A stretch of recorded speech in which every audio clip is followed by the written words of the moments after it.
তুমি কি জানো কৃত্রিম বুদ্ধিমত্তা এআই এখন তোমার মেসেজ পড়ে তোমার মুখের অভিব্যক্তি বুঝে এমনকি তুমি কি ভাবছো সেটাও আন্দাজ করতে পারে? না, এটা কোনো সায়েন্স ফিকশনের গল্প না, এই ঘটনাগুলো এখনই ঘটছে।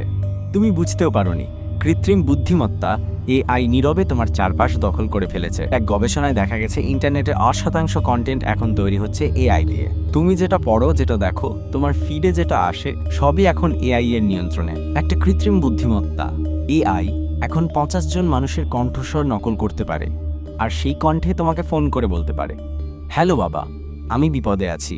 তুমি বুঝতেই পারবে না এটা তোমার ছেলের গলা নয়, এটা এআই এর ছলনা।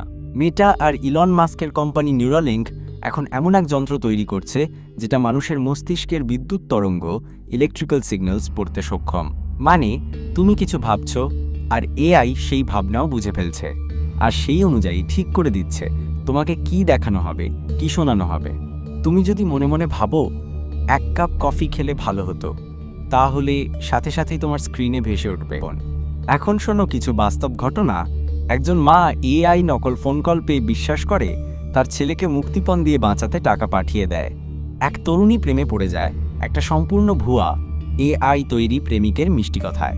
এমনকি ভারতে এক রাজনীতিকের কণ্ঠস্বর নকল করে তৈরি করা হয় একটি ফেক ভিডিও, যা হয়ে যায় ভাইরাল। এই ঘটনাগুলো সবই সত্যি, আর তোমার শহরেও এমন কিছু ঘটে যেতে পারে, তুমি শুধু জানো না।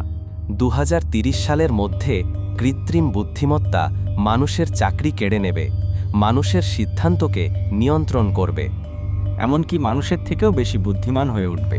তাহলে বলো, তুমি কি নিশ্চিত তোমার প্রতিদিনকার সিদ্ধান্তগুলো আসলেই তোমার নিজের, নাকি এআই ঠিক করে দিচ্ছে তুমি কি খাবে, কি পড়বে, কাকে ভালোবাসবে? ভিডিওটা বন্ধ করার আগে একবার গভীরভাবে ভেবে দেখো, তোমার জীবনের নিয়ন্ত্রণে আছো তুমি, নাকি অদৃশ্য এক কৃত্রিম শক্তি এআই? কমেন্টে লিখে জানাও, এআই কি বন্ধু না শত্রু? আর সাবস্ক্রাইব করে রাখো এমন ভয়ানক বাস্তবতা জানার জন্য। আগামীবার দেখা হবে আরও একটি অপ্রতিরোধ্য বাস্তব দুঃস্বপ্নে।